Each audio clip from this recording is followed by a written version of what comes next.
back to The World with Randall Williams. For the first time ever, we dive into the world of film today because Amazon's Prime Video tweeted the first poster of Invincible Season 3. I'm a big Invincible fan. I read all the comics. I guess I should probably give the backstory to why I read all the comics.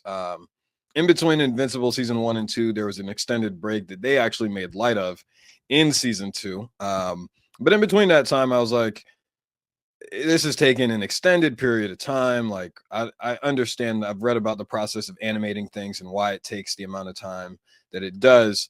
I was still unsatisfied. And so with that time, I was like, you know what?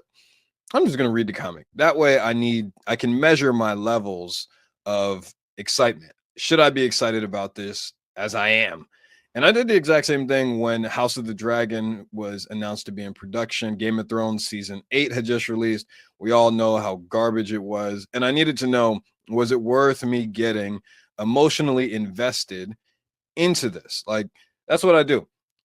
If it's not consistent enough, all right, I'll just do my own research. And I did. So I read all of the Invincible books in a span of about 10 days last year. I want to say it was probably in the fall of last year. I read them. I bought the ebooks on my phone and just flipped through them. They are incredible.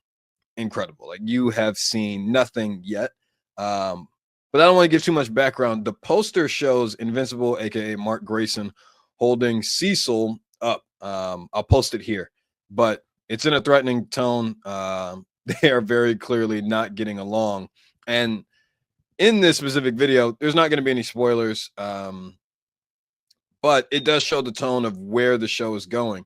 And one of the things I liked it last year when the show was releasing was that in every intro, the Invincible block broke a little bit. Like, it broke and it revealed this black and blue. And as you can see, I don't know if it's in this poster. I'll have to take a look, but there is some layers to that. And I mean, Amazon actually accidentally leaked or posted the trailer themselves, which I'll get to later, and I guess come back to that thought.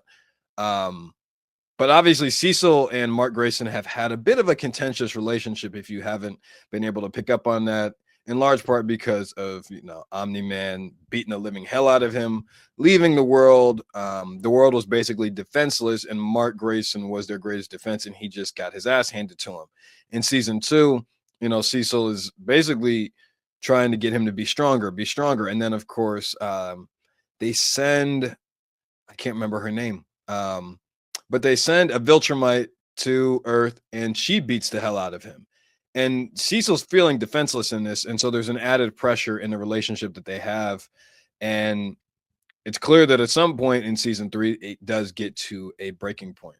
How it gets there, why it gets there, I won't say. That takes the enjoyment out of things, I think. But it's going to be really, really interesting. What happened shortly after they posted this poster was the trailer. Amazon accidentally released this trailer to Prime Video. Like, if you went to Amazon's Prime Video app and you clicked on where you can see season 3 popped up, and the trailer was available for viewing. I didn't see it. There's a guy on Twitter. I'm just going to bring him up because it's easiest, and I'm a journalist. You got to give credit. There's a guy on Twitter, 27 Takashi, believes to, that looks like his name. He was able to grab a screen recording of it with the audio. It contained no video, but it had all the audio, and I can't wait to see the video, even though some of it has been spoiled. I'm that much of a fiend to where I just wanted to see what the direction that they were headed in. So I took some notes. In the beginning of the trailer, Cecil's talking about Mark getting way stronger, and that generally happens over the show. I talk to my friends about this all the time, and like, their biggest complaint is like, why does the main character keep getting his ass whooped? When does Mark start winning fights? And I won't say when that happens, but they're not afraid to tell us, like, Invincible's getting stronger in the beginning of this, and that's cool. There's tension between Mark and Cecil throughout the trailer. I mean, you hear them talking back and forth. You get a piece of, you hear, or I heard the sound of Omni-Man talking to Alan the alien, and them having a conversation about Omni-Man flipping sides and helping them out and trying to um, overthrow the Viltrumite Empire. And then, of course, we have Oliver, who is Mark's little brother. We got a nice introduction to him last season. And one of the things that I think they say in the show, and if not, spoiler alert, I think they say in the show that he grows very, very fast. And so it sounds like you get to see him in the show and they team up. There were definitely some screen grabs that 27 Takashi, I believe that's his name. There's definitely some screen grabs that he has where it shows, okay, you do get to see him. You do get to see Oliver. He eventually does have a superhero name. I won't say it, but it'll make you laugh when you find out. And then you get to see Invincible's new uniform. And what I was saying earlier that I didn't know I wanted to say, but now I can say it, is that in the intro for Invincible season 2, you saw these pieces breaking off one by one and revealing the Invincible logo in a different color. It was black and blue instead of blue and yellow. I don't know that I read the copamendums. I think that's how you say that word. I hope it is. But I read those, and in the second one is when he's wearing the black and blue costume, and there are some just really, really, really good stories in that. There's some good stories in 3 as well. I think 1 is very good too, but 2 and 3 are just off the chain. And this is going to be a lot of fun. What I'd say about Invincible season 3 to anyone who's like on the fence of how good can this show be is that we're not even in the golden era yet. I think this season, or maybe depending on where they go and what arc they decide to try to take on in this season, but this season has the potential to be the start of Invincible's golden era. Like we have not seen, I'd say, a top 10 fight in Invincible. We have not seen the most powerful characters in Invincible. We haven't seen a top 5 arc in Invincible. Like all of these things will play out over time, but there's so much story ahead of us. And I think they've done a fabulous job building up and cutting things and just cutting to the chase, really, over the first 2 seasons. But with this season and with how detailed this story is, I don't know what Rob Kirkman has planned for all of these storylines in terms of just including them all within the show. But this show just gets very, very deep, very layered. And when I say deep, I mean like it goes to places you would not imagine um, as a first time reader and as a first time viewer. With that, I could see a world where he decides to take some of these and turn them into the things like he did with Adam Eve, or maybe a film, maybe that might be more work. I don't know. But my point is, there are big stories ahead. There are big arcs, big characters, and I hope that this is the beginning of it. I think Invincible had a moment in season 1 with I had 2 moments or multiple, but let's say 2 major moments when, of course, Omni-Man kills everybody in the beginning, and then he fights Invincible at the end. Like it was memed everywhere. It became a part of the culture. And season 2, I don't think had that moment, in large part because it just took so long to for the second season to come out. I think that was the only thing. Season 2 is good too, but because of how long it took for um, the season to release, I think the momentum was halted a bit. And now that they're coming back with season 3 and season 4, I believe has already been greenlit. There's tremendous opportunity. Tremendous opportunity. I do think that in order to capture this show, it probably needs 8 or 9 seasons. At minimum 8 seasons. Like to do it right, to get everything within there, to close the chapter on Invincible or to close the book of Invincible, you need 8 seasons. Either that, and I've talked to my dad about this, but if I ever get a meeting with Rob Kirkman, I would argue like take this show to 10 to 12 episodes. We need that. I understand like 8 is like the hot number right now. I think House of the Dragon had 8. Invincible has had 8 back to back. The Boys has had 8. I get it. That's the hot number. But 10 or 12 of these, I think provides a little bit of longevity. 12 might be a little bit too long, but 10 feels like the right number.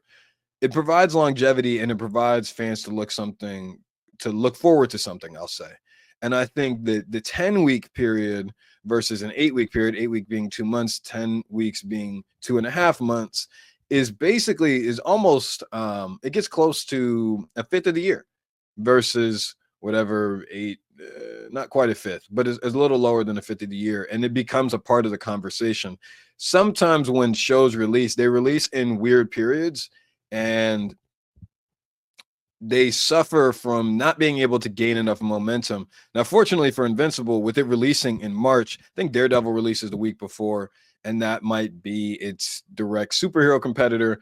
But I think Invincible is kind of in a class of its own in terms of how people will categorize these two shows. At the same time, that will be fresh off of the Super Bowl. The NFL Combine will probably be ending around then, and the NBA playoffs won't have started yet. It'll be after All-Star Weekend. My point in saying all this is there are points in time in the year where people are looking for something to entertain them. When football ends, I think basketball really picks up after All-Star Weekend, and then it gets going when the playoffs start. MLB opening day happens, but normally there's a break after that, and then you have the WNBA eventually. But that March and April period is a tremendous opportunity for Invincible to take over and eventually maybe move into the summer slot. I could definitely see Invincible taking the summer slot someday, maybe in May, maybe in June, maybe in late August. I don't know. But they have an opportunity to once again capture the culture, and I hope that they're able to do that. I think that if they go where I think they're going to go, and what I'll say is, uh, I don't want to spoil anything. I don't want to spoil anything. But what I'll say is, bigger battles are coming. Bigger battles are coming. There are layered love stories. There's a lot to take in. I think that's going to happen in this season. I think this season will probably be the best thus far. I really love season one. I think season two is a little bit below season one, but this season I think is going to challenge Mark and the people around him in ways that he never thought it could. Um, so that's all I got. I don't want to post the audio of the trailer that Amazon accidentally released in this video because it could get flagged. And I think they're going to release it on Saturday. I don't know the event that's happening on Saturday, but I've seen Rob Kirkman and a couple other people associated with the Invincible show tweet out like, "Oh, be on the lookout for Saturday." So I anticipate that the trailer will officially release on Saturday, and maybe that's what happened, that they just loaded it into the Prime Video system, and then it someone accidentally pressed publish and it was up for a period of time. But after Saturday, where it premieres at this event, I imagine that it will be in all of our phones, TVs, laptops, however you watch Invincible. But great things ahead. I am so excited for Invincible. I hope that this video provided you some information about the show, and I'll be covering this over time. This is something that I really, really enjoy. I'll be doing the exact same thing with Daredevil. I don't think there's been a Daredevil trailer out, but if there has, then maybe the world hadn't started yet. The world with Red Williams hadn't started yet. That's all I got for you all today. Thanks for tuning in. Like, comment, and subscribe. Give me feedback in the comments, what you'd like to see me talk about. And thank you. Thank you. You all have a good one.